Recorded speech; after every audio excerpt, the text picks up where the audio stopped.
Okey, bercakap kenal keselesaan. Ya, keselesaan. Sebenarnya keselesaan itu adalah sesuatu yang kita semua inginkan dan ada beberapa keselesaan ataupun keutamaan diberi kepada golongan OKU, terutama sekali tempat letak kereta, tandas yang dikhaskan untuk mereka dan sebagainya. Namun ada individu baru-baru ini yang menyalahgunakan kemudahan-kemudahan ini dan telah pun viral tular di media sosial. Senator Rasadi Barakzi telah pun buat laporan polis berkaitan individu-individu tersebut yang bukan saja menyalahgunakan kemudahan awam ini, namun dengan bangganya membuat video dan muat naik video-video tersebut supaya mendapat perhatian orang ramai. Jadi ini adalah tindakan yang saya pun sukar untuk meletakkan sebenarnya apakah kata kerja yang sesuai untuk menggambarkan perbuatan mereka.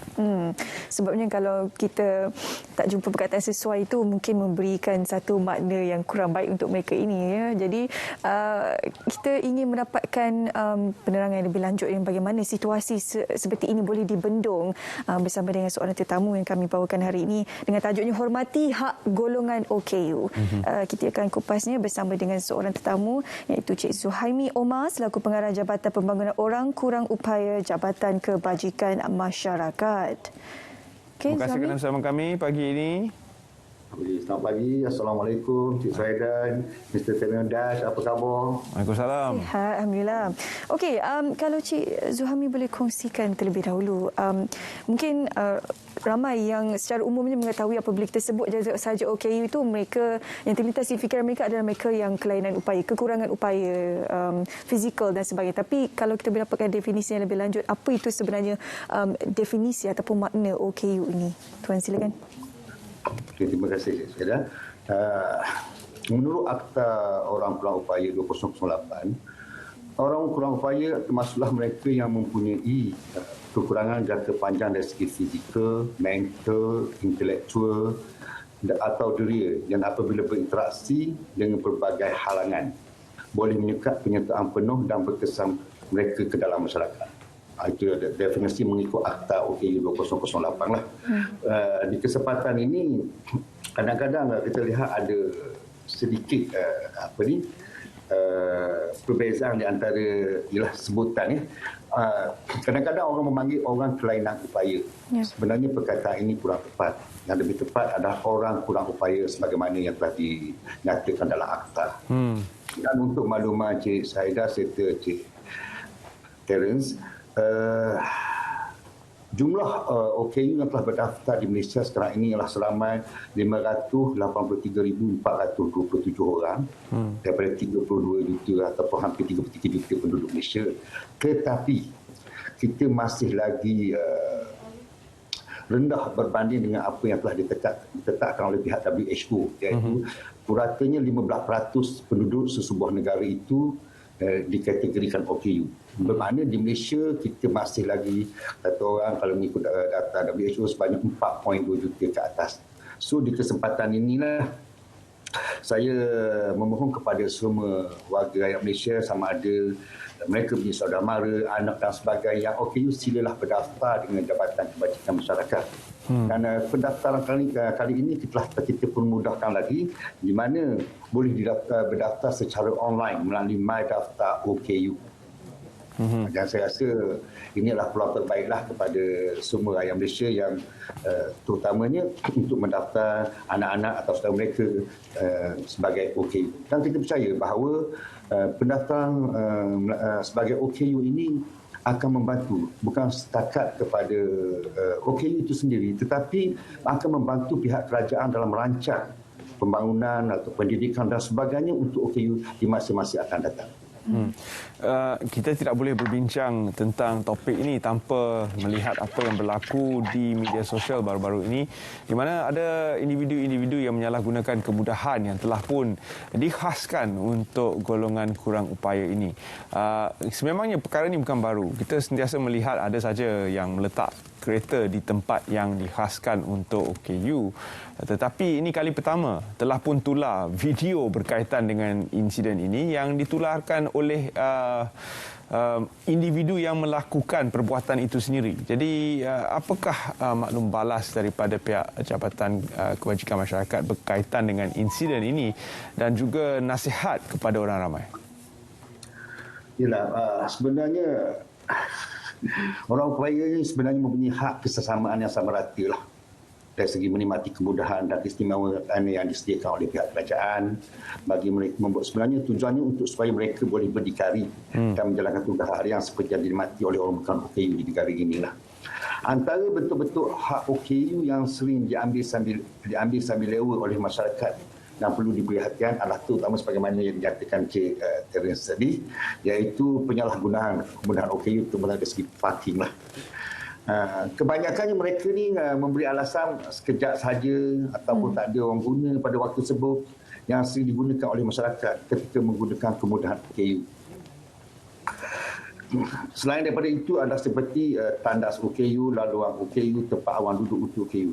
Ini merupakan salah satu sikap yang boleh menghalang OKU menggunakan kemudahan yang disediakan oleh mereka. Contoh isu salah guna parking dan tandas OKU yang tular di media sosial baru-baru ini. Sebagaimana yang kita tahu, ramai yang gemar parking di tempat letak OKU kerana dekat dan luas. Keperluan ini disediakan sebenarnya untuk OKU memudahkan mereka dengan kecacatan mereka itu sepertinya memerlukan kursi roda dan sebagainya supaya mereka dekat dengan pintu masuk dan sebagainya.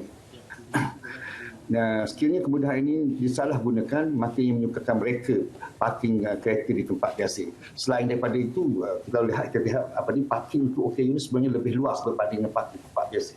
Okey. Begitu juga dari segi penggunaan tandas yang selalu disalahgunakan. Kita akan melihat perkara ini kebanyakannya di mana di beberapa tempat lah, sama ada di highway dan sebagainya.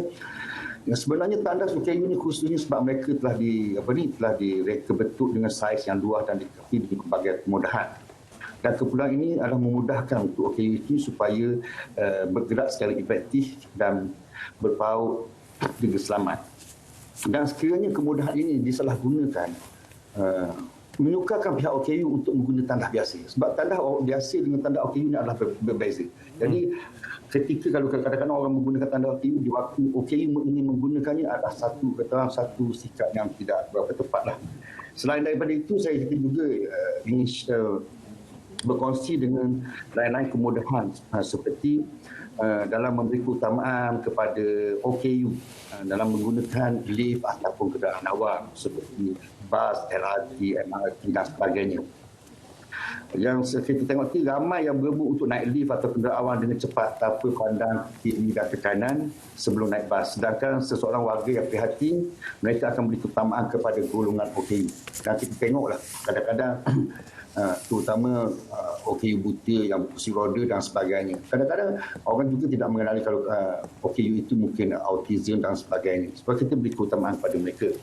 Dan selain daripada itu, saya juga ingin menggalakkanlah kepada kepada rakyat Malaysia terutamanya apabila mereka ingin membantu OKU supaya kita kata adalah kalau nampak OKU nak naik LRT ataupun apa-apa sajalah, kita boleh bertanya dan kata, puan ataupun tuan boleh saya bantu ataupun boleh tak saya tolong tolak kursi roda ini ataupun boleh saya bantu melintas jalan dan sebagainya. Ini menunjukkan sikap perhatian kita terhadap golongan OKU.